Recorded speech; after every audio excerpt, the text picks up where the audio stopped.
자, 지난주 원칙과 상식이란 모임을 만들었죠. 민주당 내 비명계 의원들 얘기인데요. 지금은 혁신계라고 불러달라고 계속 당부를 하고 있는 상황입니다. 자, 주말에도 청년층의 목소리를 듣는 이런 여러 가지 모임 행사를 가졌는데 오늘요. 이 원칙과 상식의 멤버인 김종민 더불어민주당 의원 모셨습니다. 네. 안녕하십니까? 안녕하세요. 예. 예.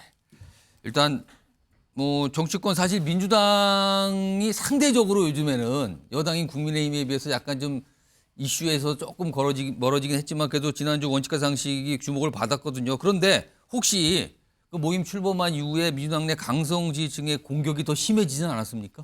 몰라요. 그건 이제 제가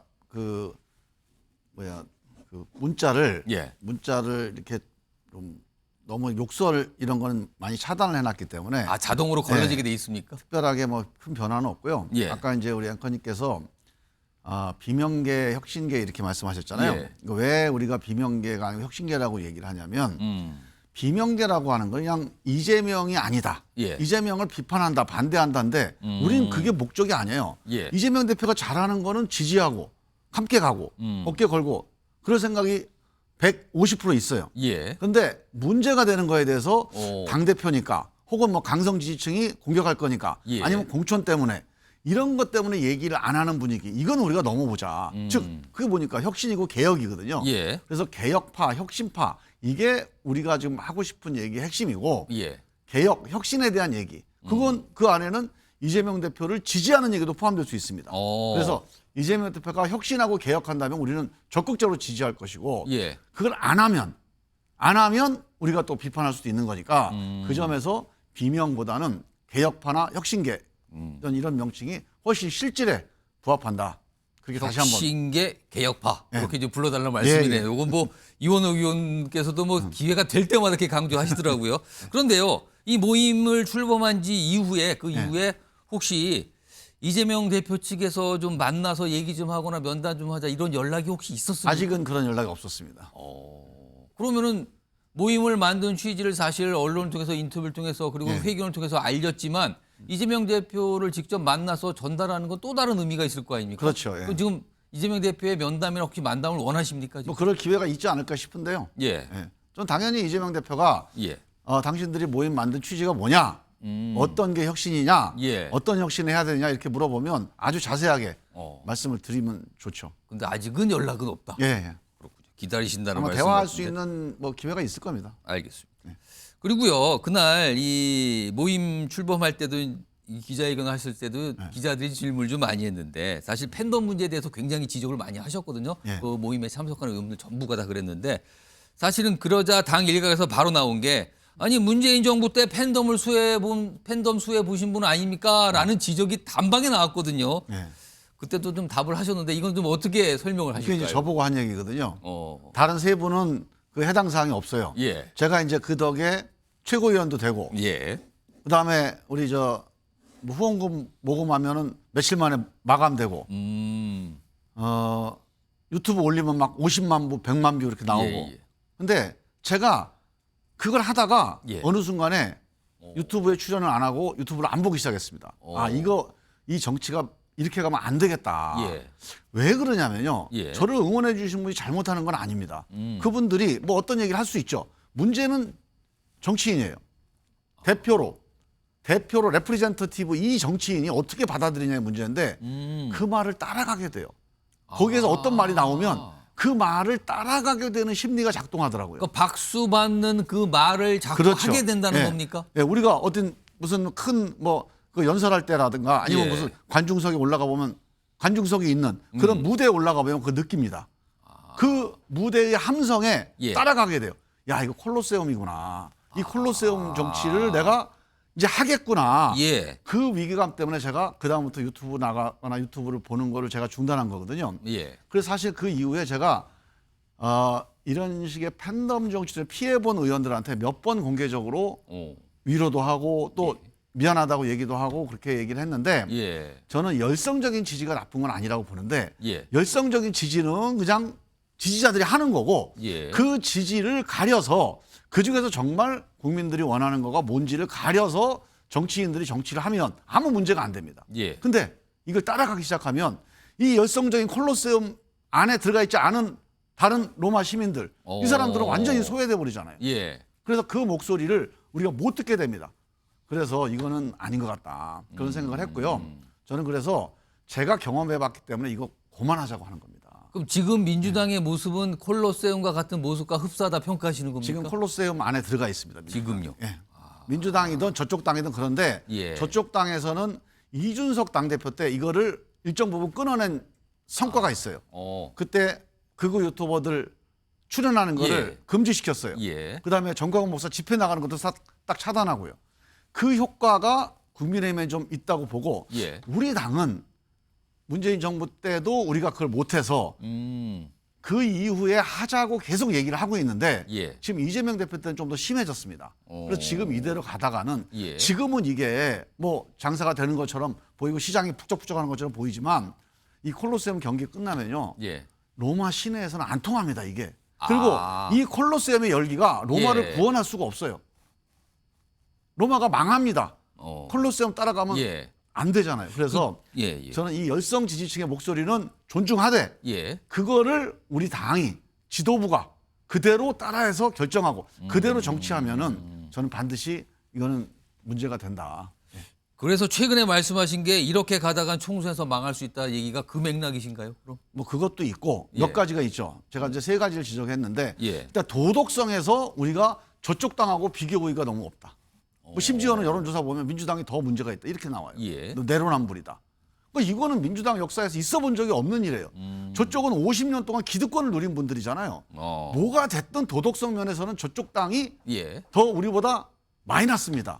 근데 이게 역전된 거예요. 아. 최근에 이거는 민주당 역사에서 처음 있는 일이거든요. 이걸 치유하지 않고는 총선이 위험하다. 두 번째, 예. 이 이제 당내 민주주의. 당이 대표라고 하는 거는 우리가 당 대표든 의원이든 다 국민의 대표 아닙니까? 예. 대표는 모든 국민들의 얘기를 다 담아서 신중한 좋은 결정을 내려야 돼요. 그리고 책임이 있어요. 근데 콜로세움에 있는 특정한 목소리, 예. 목소리 큰 얘기만 듣고 의사결정을 한다. 이건 민주주의가 아닙니다. 예. 그래서 이 콜로세움 민주주의에서 우리는 벗어나야 된다. 이 예. 얘기를 드린 거고 세 번째는 우리가 탄핵하고 문제 제기하고 검찰 독재라고 규탄합니다. 예. 규탄하는 걸 그치지 말고 그것도 할 건 해야죠. 예. 하지만 더 중요한 거는 그래서 앞으로 어떻게 갈래? 민생을 어떻게 바꿀래?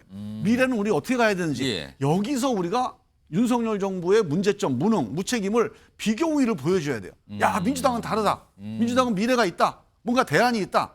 그런 걸 쌓아나가야 돼 못하고 있어요. 예. 그래서 이 세 가지를 우리가 못하잖아요. 그러면 저는 윤석열 정권이 또 간판 갈아낄 수도 있지 않습니까? 그다음에 뭐 이준석, 윤석열 이렇게 좀 싸우다가 예. 또 막판에 여기는 한동훈 뭐 선대위원장 또 이준석 하다가 나중에 또 손잡을 수도 있어요. 이런 식의 급변 사태가 나면 예. 그냥 우리는 손 놓고 앉아 있어야 돼요. 그래서 이거는 저쪽에서 한동훈이 나오든 이준석이나 예. 누가 나오더라도 우리 민주당은 민주당의 장점, 예. 민주당의 득점으로 이기는 그런 총선 한번 만들어 보자. 예. 그 얘기를 말씀을 드리는 거예요.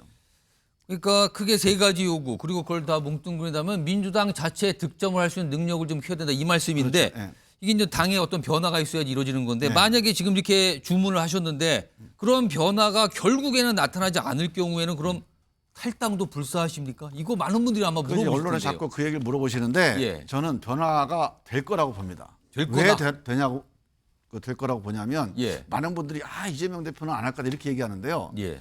저는 이재명 대표든 누구든 선거를 앞두고 있으면 장사가 없습니다. 어떤 정당이든 선거 앞두고 바뀌게 돼 있어요.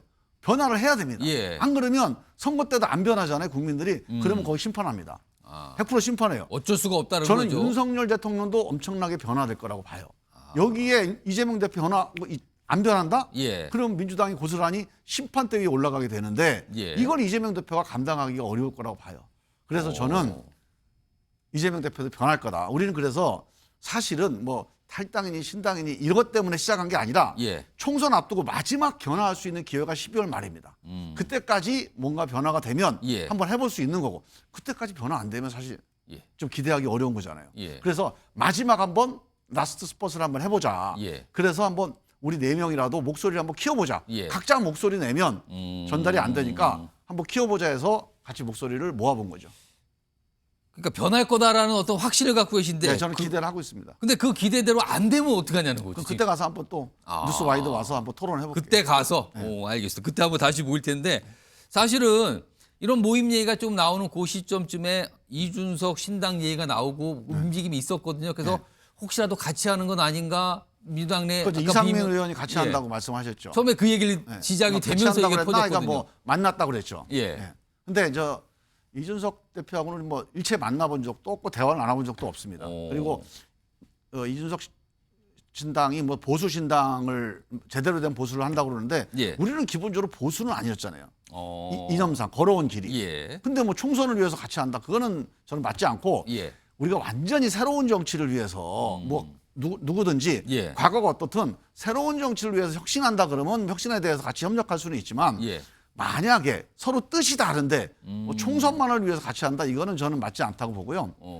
그다음에 이제 이상민 의원님은 예. 지금 그런 점에서 좀 걱정되는 게 지금 뭐 언론을 보니까 국민의힘도 갈 수 있다 이렇게 말씀을 하세요. 내일 또 사실은 대전에서 국민의힘 혁신위원회 관련 행사에서 강연을 하기로 또 돼 있거든요. 저는 그거는 괜찮다고 봐요. 예. 우리가 당이 원수가 아니잖아요. 예. 서로 가서 서로 다른 생각에 대해서 뭐 같이 들어보겠다. 뭐 적극적으로 뭐 저도 만약에 들어보겠다 그러면 제가 국민의힘에 대해서 윤석열 정부에 대해서 비판적인 얘기 할 수도 있죠. 예. 이건 문제가 안 됩니다. 예. 그런데 혹시라도 이상민 의원이 예. 그런 걸 계기로 해서 국민의힘에 입당한다면 저는 그건 제발 아. 좀 말리고 싶은데 뭐 제가 말린다고 뭐 이게 말려지지 않을지는 모르겠지만 예. 저는 그거는 좀 안 안 하셨으면 했으면 좋겠다, 왜냐하면 거기까지는. 이상민 의원님이 지금 민주당 내에서 여러 가지 쓴소리도 하고 그다음에 열성 지지자한테 공격도 받아가면서 지금 이상민 의원이 열성 지지자들에게 약간 좋은 소리 그분들이 원하는 얘기를 계속 해왔으면 지금 또 5선에서 국회의장 될 수도 있어요. 예. 근데 굳이 그렇게 안 한 이유는 뭡니까? 자기 소신 또는 민주당에 대한 걱정 때문에 예. 자기 소신을 가지고 뭔가 기득권을 버려가면서 한 거예요. 예. 그래서 저거는 그래서 소신파다 이렇게 알고 있었는데 아. 알고 보니까 자기 당선 때문에 뭔가 이렇게 왜곡이 될 수 있어요. 당을 옮기는 순간 그렇게 그렇죠. 그 1년 인식을 동안에 받게 된다는 또는 수년 동안에 예. 이상민 의원이 쌓아왔던 그 소신파로서의 그 어떤 충정 혹은 그런 진심이 왜곡될 수가 있잖아요. 예. 저는 그게 너무 걱정스러운 거예요. 이상민 의원께 혹시 모임에 좀 같이 하자는 제안을 좀 하셨습니까? 처음에는 같이 의논했었죠. 근데 본인이 그럼 사실상 거절하신 건가요? 그렇죠. 뭐 거절하기보다는 처음에 시작할 때 같이 하다가 이거 좀 따로 하는 게 좋겠다고 말씀을 하신 건데 그 이유는 이상민 의원님은 아무래도 민주당이 바뀌기 어려울 거다. 약간, 당신들 약간 뭐 포기를 한 건가요, 연말까지 그러면? 얘기하는데 그거 불가능하다. 그러니 지금 빨리 뭐 탈당을 하든 뭔가 새로운 진로, 예. 새로운 정치에 대해서 우리 한번 결정을 하자. 근데 저희는 연말까지 최선을 다해보자. 예. 그 다음에 뭐 결과에 따라서 연말에 어떤 판단을 할지 그때 논의해보자. 이게 좀 안 맞은 거예요. 생각이 다르네요. 앞으로 향후에 대해. 그리고요. 사실은 이낙연 전 대표가 목소리를 요즘에 냈거든요. 근데 네. 두 가지 내용이 지금 나오는데 하나가 제가 방금 이 방송 시작 전에 잠깐 알려드렸는데 당대표의 그러니까 이재명 대표의 사법 문제로 당의 도덕적 감수성이 퇴화됐다는 얘기를 인터뷰를 통해서 했고요. 그리고 지금 보도를 통해서 나오면 주변 의원들에게 이런 얘기를 꺼냈다 그래요. 전우들의 시체 위에서 응원가는 부를 수가 없다. 이건 아마 공천과 관련된 얘기를 꺼낸 거거든요. 앞으로 이게 이낙연 전 대표가 어떻게 어떤 역할, 어떤 행보를 한다고 이걸 봐야 되는 겁니까? 그런 행보가 들어가 있는 건 아닌 것 같고 저는 이제 이재명 대표 당대표의 그 도덕성 문제는 저는 이렇게 봅니다.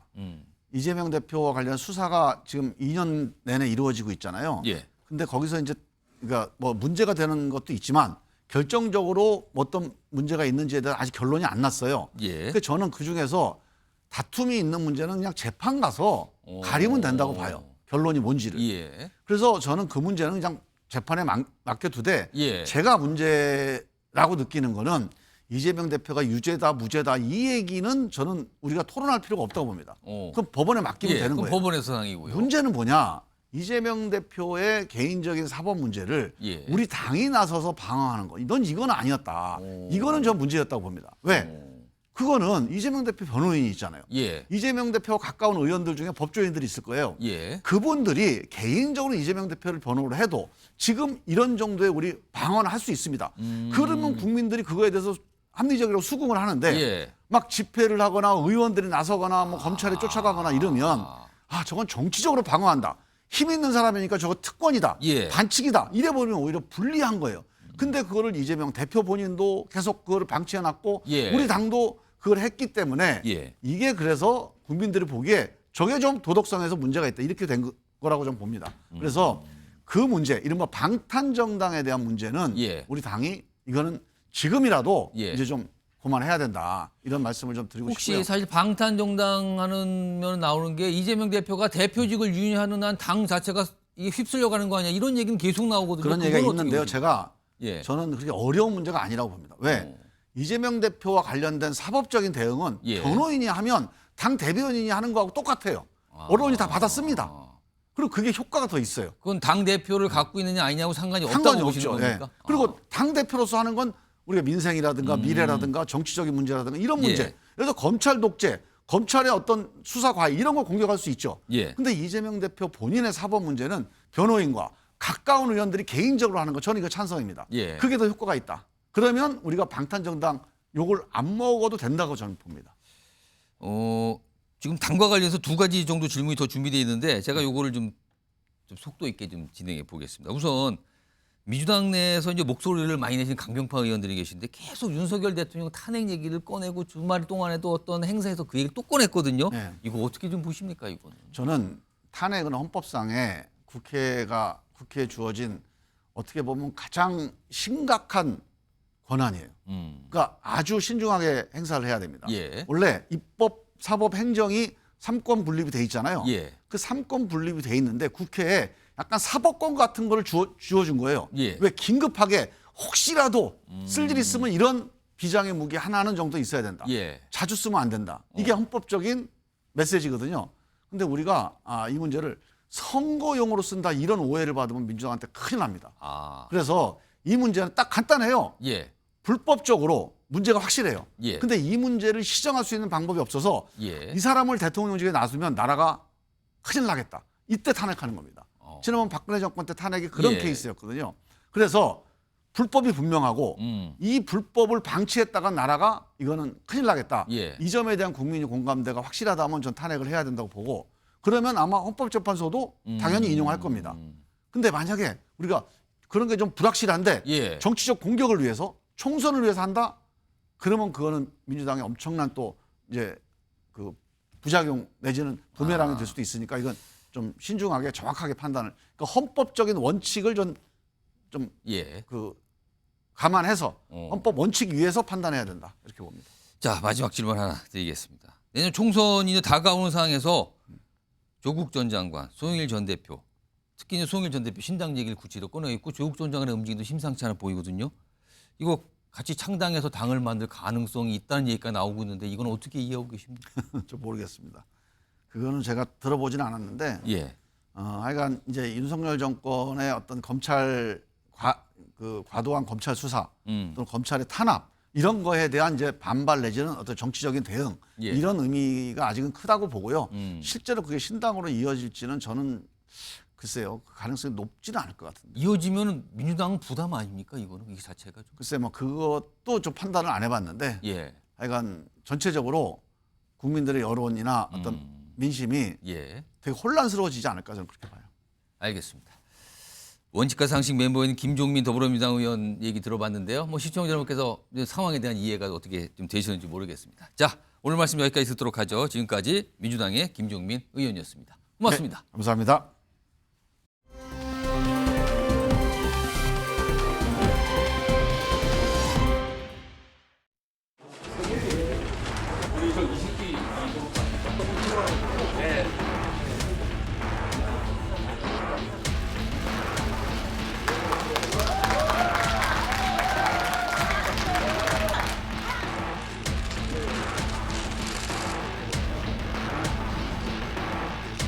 국민의힘이 나아가는 길에 있어서도 여러 가지 우여곡절도 있고 변화와 혁신의 과정들이 있을 텐데 중요한 결정을 내려서 큰 교집합 역할을 해주시는 데 감사 또 기대를 하고요. 하태경 의원의 자유와는 다르게 저는 요즘 다른 자유를 만끽하고 있습니다. 마음대로 떠들고 다니는 자유를 느끼고 있습니다. 정당에서 마음대로 떠들고 수 있는 자유라는 것은 때로는 공기처럼 어떨 땐 당연하게 느껴지기도 하지만은 그것이 막혔을 때는 엄청나게 답답함을 느끼게 하는 요소일 수도 있습니다. 무엇보다도 많이 사주십시오. 하태경 의원이 이제 가야 될 길, 지금까지 했던 도전보다 더 어려운 도전에 나서는 걸로 저는 알고 있습니다. 노잣돈도 조금 필요할 겁니다. 최대한 많이 보태주시고 널리 알려주십시오. 감사합니다.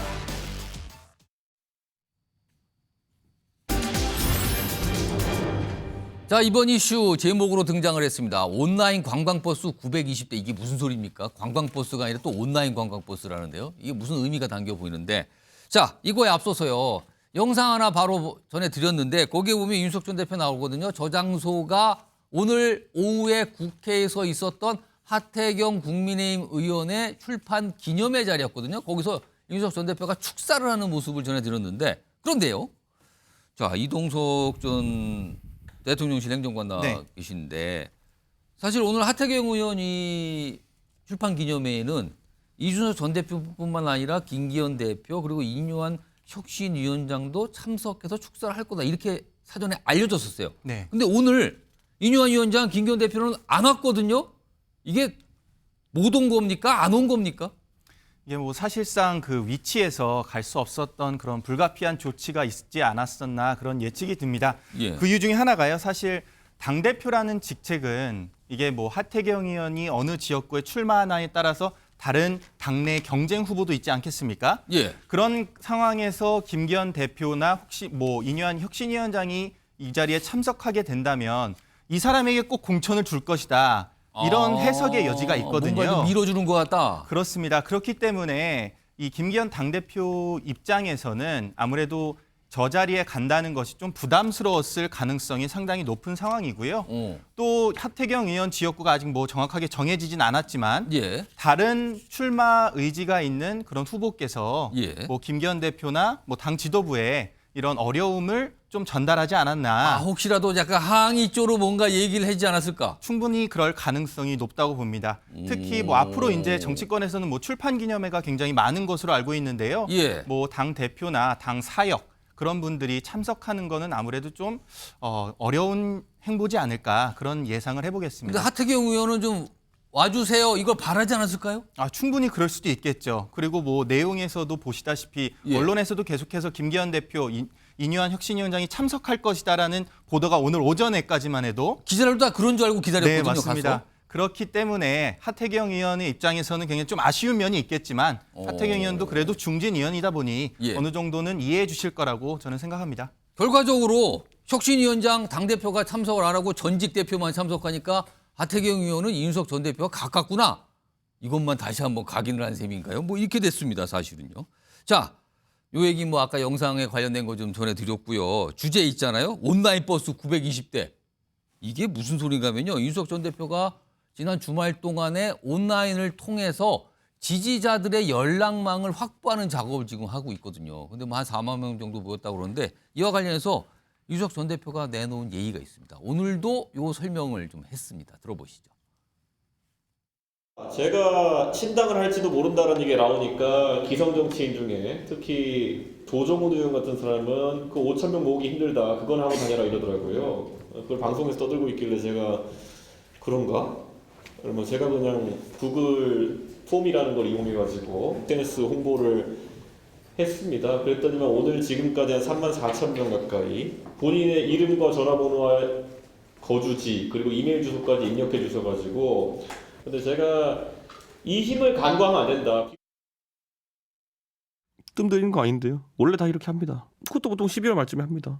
그러니까 이게 제가 무슨 뭐 간보고 뜸들이는 게 아니라요. 일반적인 국민들께서는 보통 총선 때 총선에 대한 관심을 한 3개월 전쯤에 형성하시는 경우가 많고 특정 후보에 대한 관심, 지역 후보에 대한 거는 한 달 전부터 형성하시는 경우가 많아요. 선거 기준으로. 그렇기 때문에 지금 그 정확한 발례로 금태섭 의원이나 양양자 의원 일찍 움직이셨지만은 그러니까 시즌이 아니잖아요 지금. 그러니까 저는 뭐 그래서 시기에 맞춰서 움직이려고. 지금 인구 비례로 보면은 서울에 이어가지고 대구에서 지금 연락망에 기입해 주신 분의 숫자가 두 번째로 높게 나타납니다. 그렇기 때문에 저는 그게 의미가 있는 반응이다 이렇게 봅니다. 얼마 전 지난주에 이준석 전 대표가 뭐 신당을 만들려고 하는 거 이거 진심입니까? 좀 이상한데요. 왜 진척도 안 되고 자꾸 뭔가 다른 소리를 하죠? 이런 비판이 좀 나왔는데 그런 걸 의식했을까요? 온라인 지지자 연락망 확보 이걸 지금 작업을 진행 중에 있는 상황입니다. 화면 좀 보겠습니다. 지금 한 4만 명 정도 모였다고 이렇게 스스로 좀 밝히고 있는 상황이죠. 다음 하나 더 보죠. 이런 얘기도 꺼내놨어요. 과거에도 명부 다 작성해봤다. 다 해보면 한 10만 명 정도 될 거다. 그러니까 지금 10만 명 정도 모으는 걸 목표라고 지금 삼고 있어요. 하나 더 있습니다. 그러면서 온라인상 관광버스 920대 구축하는 순간까지 가보겠다. 돈 안 드는 정치, 속도감 있는 정치 만들어보겠다. 이런 뭐 목표까지 지금 꺼내놓고 있는 상황이거든요. 이거 정혁진 변호사? 네네. 온라인 지지자 연락망에 가입한 지지자 한 10만 명이 목표라 그랬는데 이거 가능하겠습니까? 뭐 일각에서 뭐 중복되는 거야, 중복 신청도 있는 거 아니냐, 뭐 이런 얘기도 있던데. 글쎄 그걸 떠나가지고 저런 연락망이 어떤 의미가 있는지 저 같은 사람은 잘 모르겠어요. 아, 연락망의 의미가 뭔지 모르겠다? 네, 저는 뭐 해본 적도 없고 그렇기 때문에 예. 연락망이 의미가 있을 수도 있고 없을 수도 있겠죠. 왜냐하면은 온라인 그 연락망이 뭐 온라인 버스라고 하는 그게 10만이 되든 100만이 되든 1000만이 되든 그것은 하나의 수단에 불과한 거 아니겠습니까? 목적은 뭐냐면 저걸 기반으로 해가지고 얼마나 신당을 잘 만드느냐. 예. 그 다음에 이제 궁극적인 목적은 그 신당에서 과연 몇 석이나 차지할 수 있겠는가. 예. 이준석 전 대표가 과연 국회의원이 될 수 있겠는가. 그 다음에 본인이 호언장담하는 대로 20석을 얻어가지고 원내 교섭단체가 될 것인가. 예. 만약에 원내 교섭단체가 된다라고 하면은 아주 굉장히 큰 의미가 있다라고 할 것이고 그것이 아니고 뭐 극단적으로 이야기하면 김병민 최고 같은 경우에는 0석이 될 것이다. 뭐 이런 이야기도 했잖아요. 그러니까 과연 이게 어떻게 될 것인지는 지금 뭐라고 이야기하기는 조금 성급한 것 같고요. 예. 지켜볼 만한 일이겠다. 저는 그런 정도 생각이 듭니다. 지켜볼 만한데 뭐 잘 되겠어 뭐 이러고 이런 마음으로 지켜보시는 것 같기도 하고요. 정일환 교수님, 온라인 관광버스 920대 이 표를 굳이 쓴 게 얼마 전에 장제원 의원이 본인의 그 지역구 지지자들 버스 얘기가 뭐 90여 대, 뭐 4천여 명 이런 얘기 나왔잖아요. 이걸 의식한 걸까요? 의식했다고 봐야죠. 그리고 얼마나 멋있습니까? 관광버스 92대와 온라인 관광버스 920대는 다르죠. 뭔가 젊은 정치인을 뭔가 이렇게 상징할 수 있는 예. 그런 어떤 수단을 통해서 세를 규합하는 모습. 또 이것이 양수겸장의 저는 테크닉일 수 있다. 하나는 뭐냐면 신당 추진에 있어서의 어떤 세를 과시하는 측면이 있다. 예. 저는 10만 명 어느 정도 가능할 것으로 예측해 봅니다.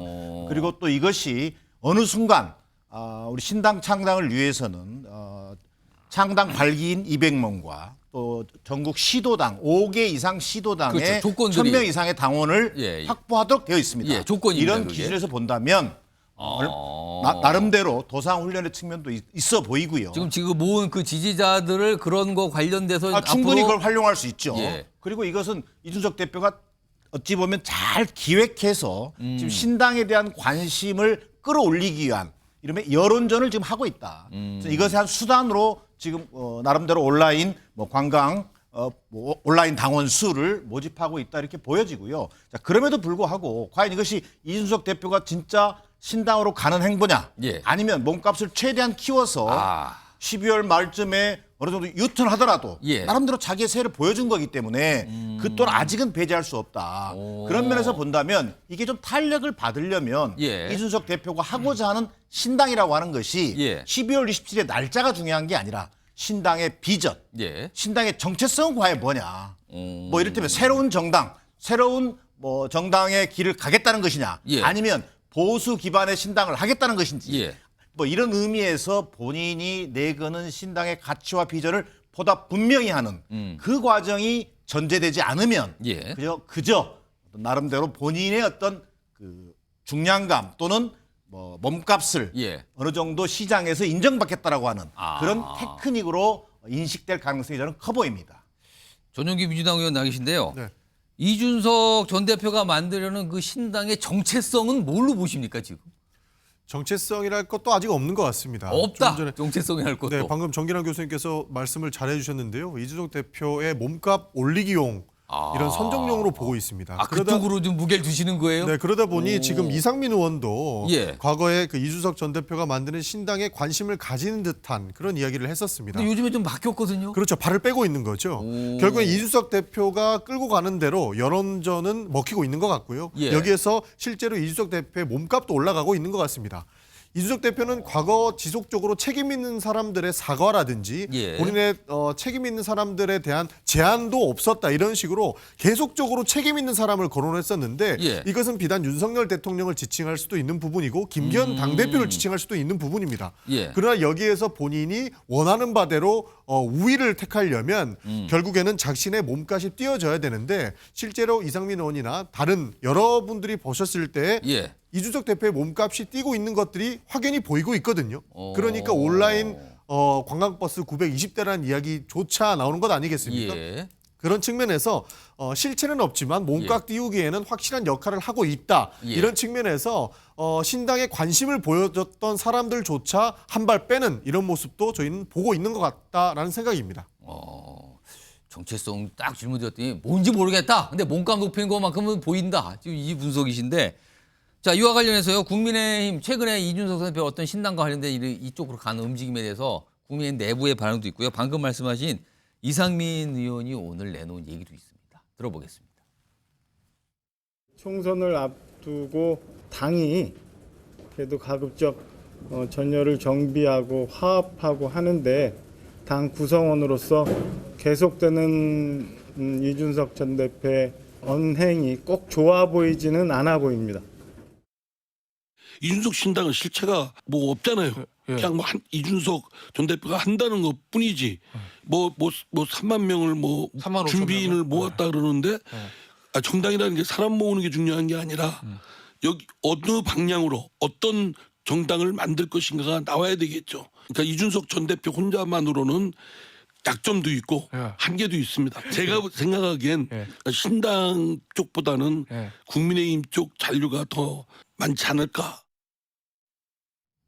이상민 의원이 저 정도 얘기를 꺼내놓으시면 이거 뭐 같이 가는 그런 거 없다라고 이건 뭐 읽히는데 정기환 교수님 마침 내일이요 이상민 민주당 의원과 인유한 혁신위원장이 만나요. 대전에서 이제 강연을 이상민 의원이 혁신위 관련해서 강연하게 돼 있는데 이상민 의원이 뭐라고 얘기를 꺼내놓을까요 거기서?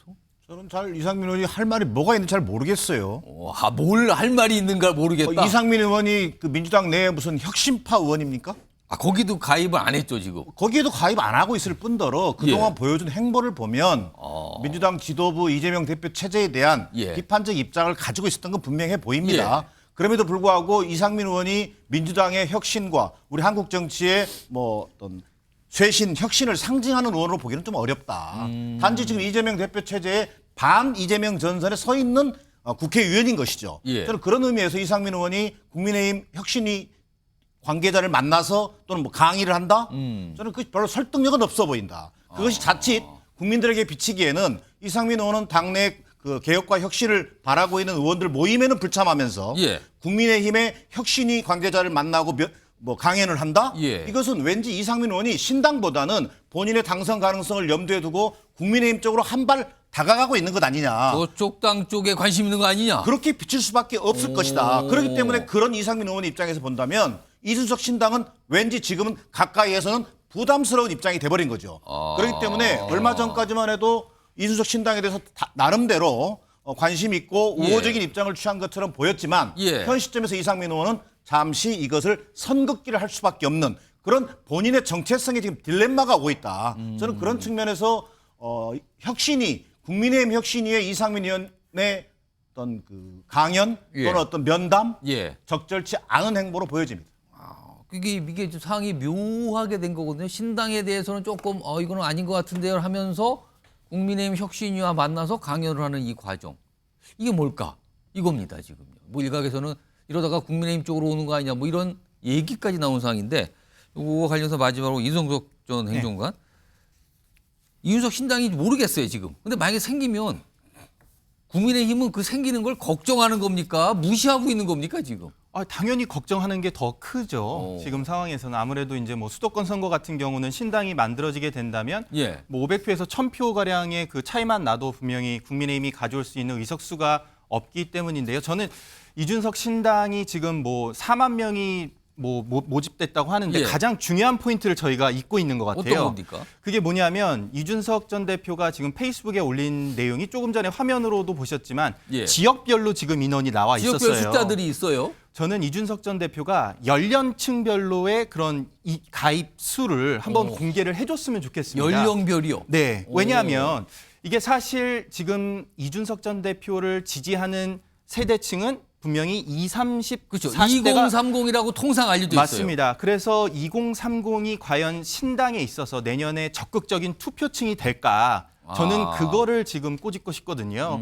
그래서 아무래도 40대, 50대, 60대, 70대 이분들은 적극적인 투표층에 비해 20, 30대는 그거에 굉장히 낮다 보니까 그럼 지금 저 숫자에는 주로 2030들이 많이 몰려 있을 거다 이렇게 보시는 저는 겁니까? 그럴 것으로 확신합니다. 오. 그렇기 때문에 이준석 전 대표가 그런 거를 해명하기 위해서라도 예. 연령층대별로 이거를 자료를 제대로 공개하는 것이 어떤가.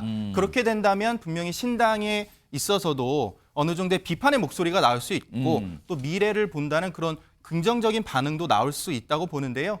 앞으로 이준석 대표가 좀 공개해줘서 이런 거를 좀 앞으로 방송에서 다뤘으면 좋겠습니다. 이준석 전 대표가 지금 온라인 지지자 이 연락망 구축할 때 뭐 기입하는 게 있을 거예요. 근데 전화번호는 분명 있을 것 같은데 나이를 적는 게 있는지 모르겠네요. 아마 지역은 보니까 지역을 적는 거는 나왔죠. 그리고 연락망이니까 전화번호가 있어요. 근데 나이는 있는데 지금 보니까 이름, 성별, 거주 지자체, 연락처 이렇게 좀 있다 그러네요.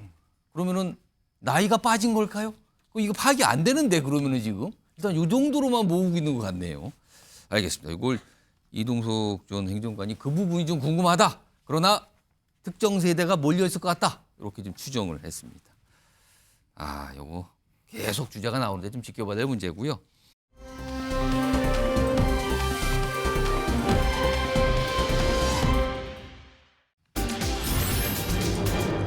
대구를 존경하는 이유. 어떤 분이 대구를 이렇게 존경한다고 이유를 밝히신 걸까요? 짐작되시겠죠? 한동훈 법무장관. 지난 17일이죠? 대구 다녀왔어요. 근데 그게 간단한 모습이 아니었거든요. 지난주 대구에 가서 여러 가지 모습들이 있었는데 그 모습 영상으로 좀 묶었습니다. 확인해 보시죠. 안녕하세요. 반갑습니다. 반갑습니다.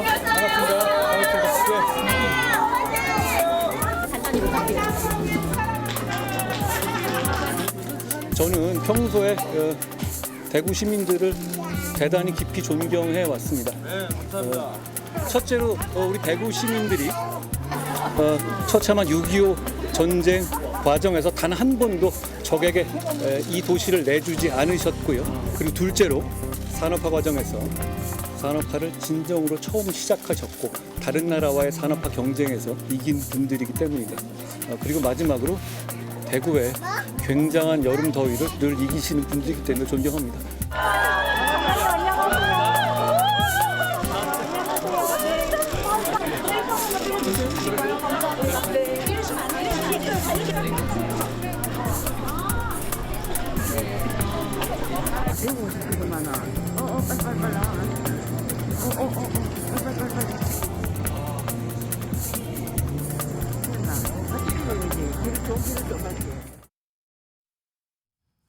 그러니까 저 당시에 서울로 올라야 되는데 기차표를 잡아놨는데 사람들이 많이 몰리고 요청이 뭐가 많으니까 기차표를 취소하고 3시간 동안 역에 있었답니다. 사진 찍어주고 저렇게. 그리고 방금 드렸지만 대구를 존경하는 3가지 이유가 뭐 6.25 관련된 거 있고 산업화 관련된 건데 마지막 이유가 더위를 잘 이겨낸 대구라서 존경한다는 얘기가 나왔어요. 이거는 글쎄요. 이게 법무장관으로서 쉽게 나오는 말은 아닌 것 같은데 이런 얘기를 좀 꺼내놨습니다. 다음 화면 좀 보시죠. 지금요, 이게 최근에 뭐가 다니는 곳이 많은데 앞서 보면 지난 7월에요. 전남 영암, 호남이죠. 그리고 제주가 있었어요. 그리고 10월에 경남 거창을 다녔고요. 전주를 갔다 왔습니다. 그리고 이달 들어서는요. 지난 17일 대구고요.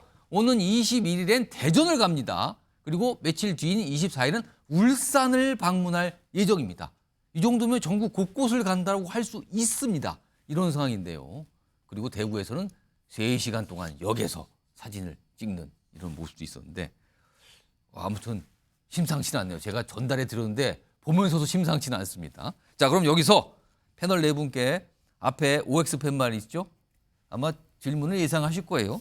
이쯤 되면 모습을 보이고 있는 이 한동훈 장관 총선 출마 결심 굳혔다라고 생각하시면 O고요. 그것까지는 아닌 것 같다면 X를 선택해 주시기 바랍니다. 올려주세요. 세부 아니 바꾸셨어요? 왜 정의랑 바꾼 게 아니라 잘못 들었어요. 잘못 들으셨어요. 난 또 유일하게 X신데 아니 전원 네 분 전원 다 이쯤 되면 이건 총선 결심 한 걸로밖에 볼 수 없다. 이렇게 됐는데 자 그럼요 우선 정혁진 이 변호사님 네네. 오잖아요. 오. 네. 왜 출마 결심 굳혔다고 보십니까?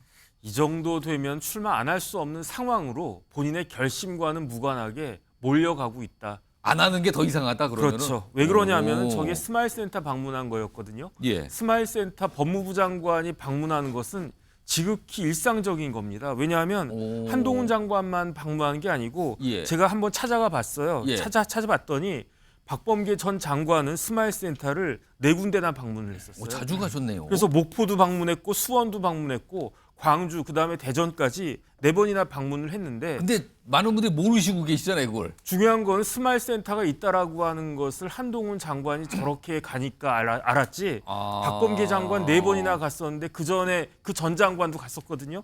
그런데 스마일센터가 있다라고 하는 것도 모르지 않았습니까? 그러게요. 그다음에 한동훈 장관이 간 데가 어디냐면 스마일센터하고 달성 산업단지이지 무슨 서문시장이나 아니에요. 아니면 대구백화점 앞이나 예. 무슨 대구 동성로나 이런 데가 아니란 말이에요. 그렇습니다. 그냥 남들이 잘 모르는 그런 데를 갔다가 그런 다음에 어딜 갔습니까? 오. 동대구역 갔잖아요. 예. 그런데 저렇게 난리가 났단 말이에요. 그러면. 그만큼 인기가 많았다. 그다음에 한동훈 장관이 대구에서만 저런 게 아니고 조금 전에도 나왔지만 거창 갔었단 말이에요. 거창 가서도 좋아한다고 그랬어요, 거길 지역을 또. 근데 거창은 왜 갔냐면은 예. 거기에 구치소가 오픈이 됐었어요. 아. 그러면 구치소라고 하는 그러한 시설은 많은 사람들이 별로 좋아하지 않는 시설이잖아요. 만약에 법무부 장관이 내려갔는데 구치소가 이제 오픈이 개소식이 됐는데 예. 법무부 장관이 왔다. 그러면 보통의 경우에는 사람들이 막 항의하고 데모하고 그런 경우가 많았을 텐데 예. 정반대였단 말이에요. 그다음에 다음번에 뭐 대전 간다고 하고 울산 간다고 예. 그러지 않겠습니까? 그러면 비슷한 일들이 또 벌어질 것 같은데 예. 이 정도 인기가 있는데 예컨대 이제 이동석 국장 같은 경우에 이제 출마하지 않겠습니까? 예. 그러면은 이렇게 출마를 하려고 하는 국민의힘 예비 그 후보들이 예. 예비 출마자들이 한동훈 장관을 저런 인기인데 예. 가만히 내버려 두겠습니까? 오. 그러니까 그런 면에 있어서도 뭐 자의반 타의반 이런 식으로 출마할 수밖에 없는 그런 상황으로 내몰려 가고 있다. 그러니까 본인도 어쩔 수 없다. 눈 한번 질끈 감아야 되겠다. 저는 그럴 것이다라는 생각이 듭니다. 이럴 때 우리나라에서 흔히 쓰는 표현이 호랑이 등에 올라탄 겁니까? 그렇다고 볼 수도 있죠. 내릴 수가 없는. 이제는 내릴 수가 없는 거예요. 내리면 큰일 나는. 네네. 그렇게 좀 분석을 해주셨는데 일단 한 분 들었어요. 오늘 나머지 분 똑같은데 관련된 목소리가 있는데 여기는 구체적으로 총선과 관련해서 조금 더 진입을 하는 분석이 나옵니다. 들어보겠습니다. 그래서 그런 영남권의 무소속 돌풍 일부 이준석 신당 영향 이런 것을 전체적으로 잠재울 수 있는 사람이 한동훈밖에 더 있나라는 생각이 들어요. 그래서 한동훈이 주목받는다. 네, 그래서 한동훈 대구 출마 얘기도 전혀 공허한 얘기가 아니다. 아하. 왜냐하면 정치공학적으로 전략적으로는 굉장히 좋은 수다. 서울, 경기, 인천 여기 수도권에서 한동훈 장관이 그래도 바람을 일으킬 수 있는 그런 거점을 확보해. 한동훈 장관이 단순히 이게 뭐 국회의원 배지 하나 달 것 같으면은 굳이 뭐 그런 의미를 두겠습니까? 이분은 분명히 이제 그 주변에 지금 여러 이제 멘토들이 뭐 정치의 큰 미래를 이렇게 설계하고 그런 걸 또 지도하시는 그런 좋은 분들이 많은 것 같아요. 조은경 교수님도 이제 출마 이전을 결심한 걸로 봐야 된다 하셨는데 이제 그거에 더해서 혹시 대구 쪽으로 지금 조원진 우리공화당 대표하고 김성태 전 의원의 전망이 틀리거든요. 대구와 수도권을 다 각각 얘기했어요. 혹시 한동훈 장관이 대구 쪽으로 나설 가능성? 이거 어떻게 봐야 됩니까? 지금 현재는 선택지를 두 군데로 좀 좁혀놨다고 볼 수 있을 것 같습니다. 두 곳이요? 아니, 두 곳이라는 것은 지역으로 보면 이른바 수도권 선거에 출마해서 이른바 민주당 정체성이 아주 강한 후보들, 예. 이를테면 뭐 정청래 의원이라든지 또 경기도의 안민석 의원이라든지 5선이란 말이에요. 이런 의원들과 어떤 그 총선 대결을 통해서 수도권 전체 선거를 뭔가 판을 주도하겠다라고 하는 선택지가 하나 있을 수 있죠. 예. 그러나 리스크 또한 굉장히 크다고 봐야 되겠죠. 그럼 두 번째 선택지라고 한다면 이른바 대구에 출마를 해서 뭔가 보수 적통 이미지를 분명히 하고 뭔가 영남권에서의 지지세를 확인하는 그런 의미에서의 어떤 장점이 있을 걸로 보여집니다. 그렇게 본다면 보수 결집이라는 측면에서 본다면 향후 대선 후보까지 염두에 둔다면 한동훈 장관 입장에서는 조금이라도 무게 추가 저는 대구 쪽으로 기울을 수 있겠다 이런 생각은 듭니다. 그럼에도 불구하고 이것은 뭐 본인이 결정할 문제가 아니라 당의 전략에 의해서 또 이렇게 결정될 가능성이 커 보이고요. 그러나 그런 가능성은 남아 있는 것 같다. 자, 그럼에도 불구하고 리스크는 없냐? 저는 리스크 또한 존재한다. 한동훈 장관의 출마라고 하는 것은 다른 말로 하면 윤석열 정권의 넘버 2, 또 나름대로 셀럽으로서 인기는 있지만 윤석열 정권의 어떤 이른바 심판, 정권 심판 선거라고 하는 것을 더 이미지를 강화시켜 줄 수 있다.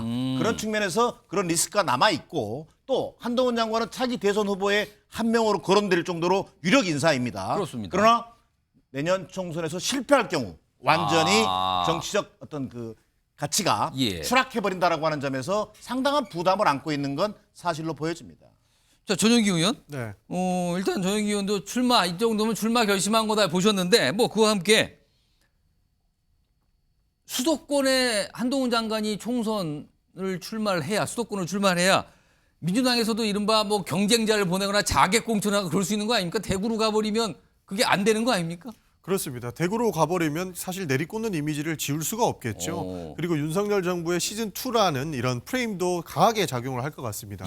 수도권에서 어려운 환경에도 불구하고 그리고 큰 리스크를 안고 있음에도 불구하고 한동훈 장관이 정치적인 이런 역할을 보여줄 수 있는 그런 방안이라고 봤을 때 대구 출마는 기정사실화처럼 국회의원에 당선된 걸로 볼 수 있지 않겠습니까? 뭐 만약에 국민의힘의 공천을 받고 후보가 된다면은 일단은 굉장히 커졌다고 봐야 되는 거죠, 가능성은요. 그렇죠. 그렇기 때문에 한동훈 장관의 역할론보다는 그냥 보수 적통의 이미지만 입으려고 하는구나. 어떻게 보면은 뭐 보훈 정도의 시각으로도 볼 수 있는 저는 그런 환경이 되는 것 같습니다. 그런 측면에서 봤을 때 대구 출마는 충분히 뭐 정치공학적으로도 가능한 이야기지만 한동훈 장관의 개인으로 봤을 때는 그렇게 좀 바람직한 것은 아니다 이렇게도 볼 수 있을 것 같고요. 추가적으로 또 우리 정기남 교수님 말씀 잘해주셨는데 보수 적통의 색깔도 입을 수 있을 것 같습니다. 저는 왜 이 출마를 하겠다라고 말씀을 드렸냐면 한동훈 장관이 뭐 3가지 말씀하시면서 마지막에는 유머로 이렇게 대구의 더위 얘기를 했잖아요. 그렇죠. 더위를 이겨낼 수 있는 사람 이런 얘기를 했지만 앞서서 얘기했던 2가지가 누가 봐도 나는 보수 적통이다라는 것을 과시하고 싶은 6.25 때도 결코 여길 뺏기지 않은 곳 그리고 산업화를 주도한 곳 그렇죠. 그런 보수 적통의 이미지를 입고 싶어하는 것처럼 보였습니다. 그러니까 6.25 내기 나오고요. 뭐 산업화에서 내가 가장 먼저 뭐 대구가 가장 먼저 앞장섰다 이런 얘기를 하는 것처럼 보일 것입니다. 그렇기 때문에 저는 한동훈 장관의 대구 출마든 수도권 출마든 각자의 장단점은 뚜렷하게 있을 것이다 이렇게 보고 있습니다. 뭐 이게 여러 가지 좀 해석인데 대구 얘기까지 딱 정치권에서 나오니까 벌써 이제 분석이 들어갑니다. 이게 어떻게 될지 하고요. 지금 저 이동석 전 행정관도 역시 5를 골랐는데 지금 준비된 목소리가 하나 있거든요. 여기 뭐 오늘 한동훈 장관이 또 관련 질문을 받고 한 얘기가 있고요. 인요한 위원장도 한동훈 장관 얘기를 꺼냈거든요. 관련 영상도 묶여 있습니다. 들어보시죠. 저 말고 다른 장관들도 그런 업무를 굉장히 많이 하셨죠. 네. 저는 이런 중요한 일이 많이 있고요. 중요한 일을 열심히 하겠다는 말씀 정도 드리겠습니다. 보도라든가 뭐 추측이랑 관측은 그냥 하실 수 있는 거고요. 저는 제가 할 일 열심히 하고 있다는 말씀 정도 드리고 아까 드린 말 정도로 가름하겠습니다. 아직 정식으로 뭐 말씀 안 하신 것 같은데 뭐 환영합니다. 일단 그런 분들이 와서 도와야죠. 경쟁력 있는 분들이 결정이 된다면 참 좋은 일이겠어요. 우리 다 혁신하고 있죠. 뭐 한 장관님 굉장히 신선하고 좋잖아요. 너무 좋은 분이에요. 아주 합리적인 분이에요. 저보다 젊지만 제가 존경하는 분입니다. 이런 게 진짜 스타죠. 이건 진짜 스타인 것 같고 네, 굉장히 정치적인 행보라고 생각해요. 대구로 갔던 것, 네. 그리고 윤석열 대통령이 출마 선언할 당시에 대구에 각별한 관심을 보였던 것, 각별한 메시지를 냈던 것, 이런 것들이랑 많이 오버랩이 되고 있는 것 같고. 자, 이동숙 전 행동관도 뭐 출마 결심했다고 하는데 좀 많은 분들하고 거의 같은 의견이신데 이 질문을 드릴게요. 일단 인요한 혁신위원장은 왜 한동훈 장관 이렇게 나서고 하면 좋은 일이라고 했을까요? 환영한다는 뜻입니까? 무조건적인 환영이죠. 그럼 나오라는 소리입니까? 저 정도면은? 저거는 제가 볼 땐 지난번부터 혁신위원장으로 되고 이후부터 계속해서 한동훈 장관에게 연락을 했을 것으로 저는 추정을 합니다. 그 이유 중에 하나가 지금 총선이라고 하는 것은 사실 이 스타들의 그런 경쟁력으로 싸움으로 이어지는 그런 구도거든요. 이게 사실 저는 뭐 지금 앞에서 계속 대구 출마다 저는 무조건 수도권으로 출마할 것으로 예상이 됩니다. 대구 아니다? 네.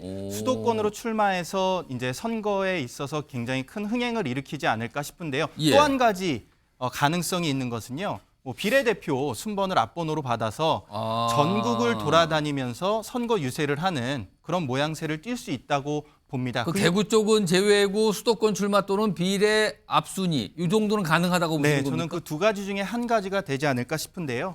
지금 한동훈 장관이 가지고 있는 이런 경쟁력, 이 국민의힘 입장에서는 굉장히 환영할 만한 사안입니다. 왜냐하면 이게 더불어민주당을 보게 되면 지금 앞세울 수 있는 스타가 뉴스에 나오질 않고 있어요. 이런 거는 굉장히 아쉬운 부분이거든요. 그렇기 때문에 더불어민주당도 지금 인재영입 위원장도 이재명 대표가 하고 있고 지금 그런 면에서 앞세워서 누군가를 계속해서 발굴하려는 모양새인데 지금 국민의힘 입장에서는 뭐 한동훈 장관도 있고 원희룡 장관도 있어요. 그렇다 보니까 수도권의 전면으로 내세울 수 있는 그런 입지전적인 인물로 내년 총선에서 흥행을 일으키지 않을까 저는 그렇게 생각을 합니다. 앞서서 김재섭 위원장이 지금 당협위원장 맡고 있는데 김재섭 당협위원장이 2년 전에 윤석열 대통령의 모습과 오버랩이 된다 그러는데 그럼 겹치는 게 있잖아요. 그러면 2년 전에 윤석열 대통령과 지금의 한동훈 장관은 무엇이 비슷하고 무엇이 다르다고 딱딱 하나씩 집을 수가 있습니까? 뭐 다른 점을 말씀드리면 굉장히 윤석열 당시 검찰총장은 굉장히 과격한 발언, 그러니까 메시지를 아주 강하게 하는 그런 발언으로 유명했었잖아요. 강한 발언. 뭐 상식이 무너지는 것 같아서 나는 그만두겠다 이런 발언도 했어. 근데 한동훈 장관은 지금 뭐 대구 더위 이겨내신 분 이렇게 부드러운 발언을 하고 계세요. 그렇다 보니까 굉장히 그 성격 차이를 알 수 있을 것 같은데요. 제가 가까이에서 본 두 분의 모습은 뭐 윤석열 대통령님은 굉장히 아무래도 이렇게 추진력에 있어서 굉장히 강한 부분이 있으시고 한동훈 장관께서는 굉장히 부끄러움이 많으십니다. 부끄러움을 타요? 대중 앞에서는 굉장히 이렇게 수줍은 모습으로 이렇게 셀카 많이 찍고 그러는데 부끄러움 같지는 않은데 그 모습은. 그래서 처음과 지금의 모습은 굉장히 다르다고 말씀드릴 수 있을 것 같습니다. 그런 차이가 좀 있다. 그렇군요. 그런데요, 이 한동훈 장관 관련해서 요즘에 이준석 전 대표도 자주 얘기를 꺼냅니다. 평가가 좀 담겨 있는데 목소리 좀 들어보겠습니다. 공직자로서 계속 살아오신 커리어가 있고 일정한 부분에 국민들의 지지를 받고 있고 이런 것도 있다 보니까 저분과는 언젠가 경쟁할 수도 있겠다라는 생각은 해요. 잘 고민하고 훌륭한 답변이 나오면은 그러면 한동훈 장관을 지지해 주시면 되고요. 한동훈 장관이 이제 정치적 발언을 했다고 좀 평가합니다. 그렇기 때문에 저는 조만간에 정치적 행보에 나설 것으로 보이고요. 이번에 한동훈 장관의 발언을 저도 뒤에 늦게 접하고 그 안에 있는 메시지를 읽으려고 했는데 아직까지는 약간 혼란스럽습니다.